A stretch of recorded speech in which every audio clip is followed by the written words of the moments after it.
Pioneer Survival Company. I got up this morning and noticed that one of the traps by my house had been sprung, and I actually had caught a groundhog this morning. So I thought it would be a good opportunity to maybe show you a quick and easy way to set a 220 conibear.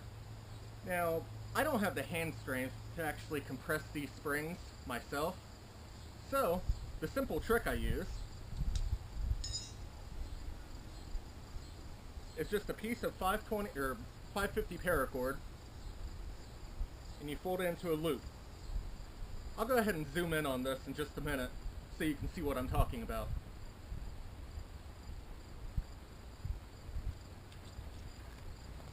So the first thing you want to do here is just make a loop out of your paracord. Just fold it in half.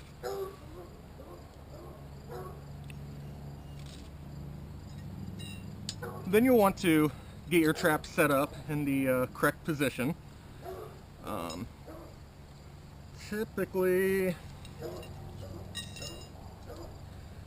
I like to be able to put my foot on it when I'm doing this, just to give myself a little more leverage. So I'll face these,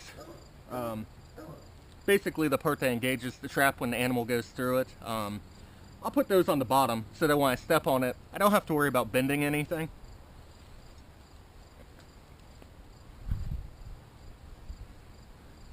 Next, you'll take your loop in the paracord. You'll put it through the top hole of the spring that actually goes into the square part of the trap. And then you'll put it through the bottom round part. Pull your loop up and run the rest of your paracord through it.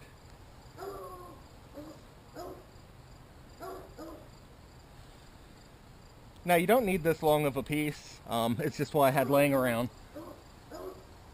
So now you'll want to move this so that your loop is at the bottom round hole. I don't know if that's a preference, it just seems easier to me when it's down there. So that's where I like to put it. And now you just pull up on it.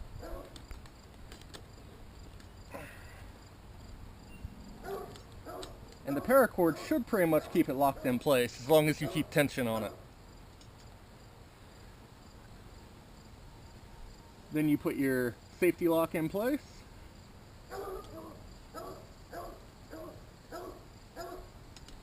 And you're ready to back off the paracord.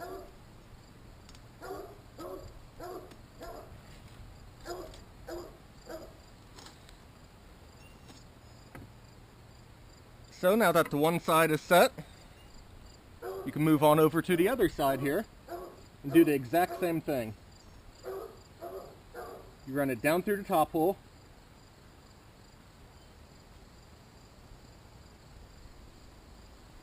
down through the bottom hole, then pull your paracord through the loop, and clean up your loop so it's at the bottom hole. And then simply pull up on your paracord, tighten things up, and set the trap.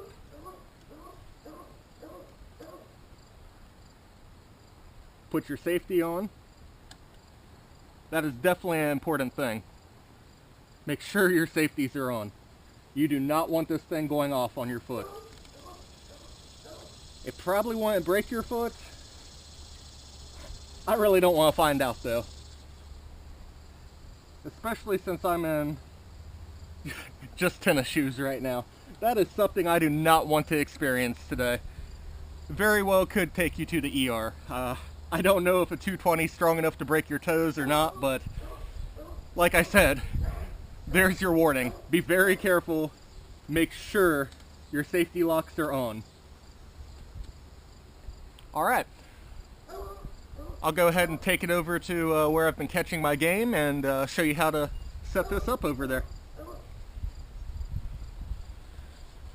Alright, now that I'm over to where I've been catching my game, unfortunately, this just happens to be the side porch of my house, and it's a very active spot. I've caught, gosh, at least 4 groundhogs, a possum, a rabbit,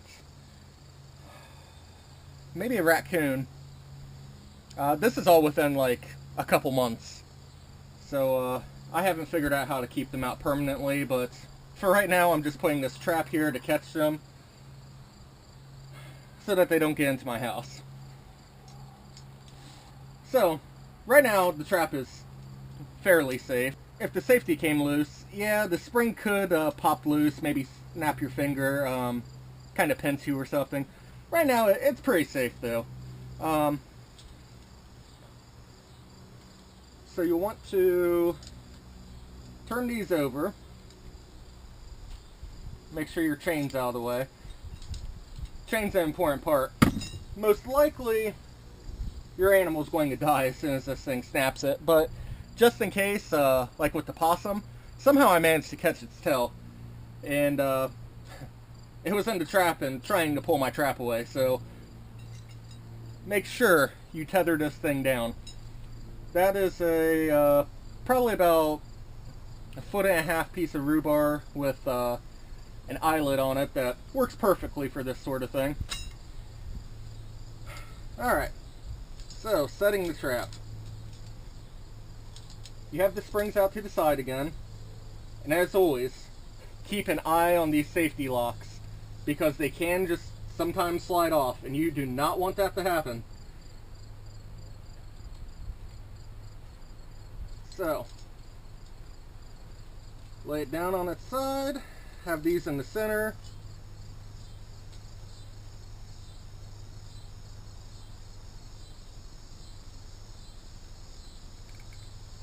Alright, and pull it together. Like I said before, always hold the top of this thing and keep an eye on your safety locks. This is the point where if something goes wrong, you're snapping your hands, maybe both your hands, and that's a topic of a whole different video. There are ways to get this off if you get both of your hands stuck in it, but it's not easy. So, you'll use the latch here to go on top of your trigger. Carefully set that in the notch. Now before you loosen your grip,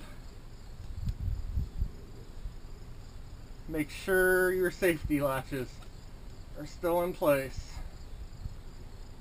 And I need to move these a little bit upward so that they fit around the stones I have down here. I've made kind of a funnel here. Basically I've blocked off the entire porch with stones except one hole. So they're forced to go through that hole, and well, when they do, it sets off the trap and catches them. So let's go ahead and place the trap in here.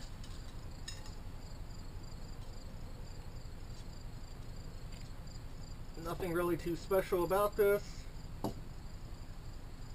I just can't stress enough. Keep an eye on your safety locks.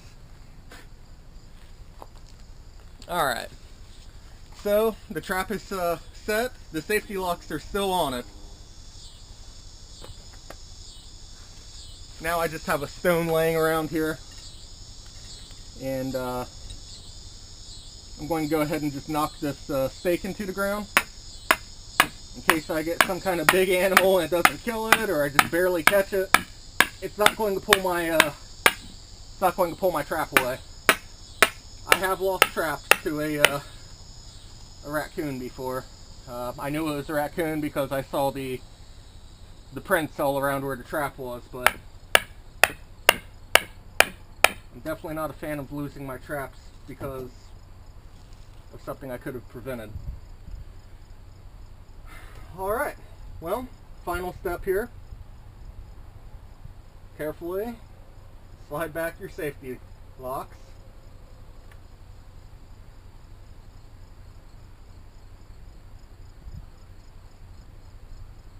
And flip them over. Alright. This trap is ready to go.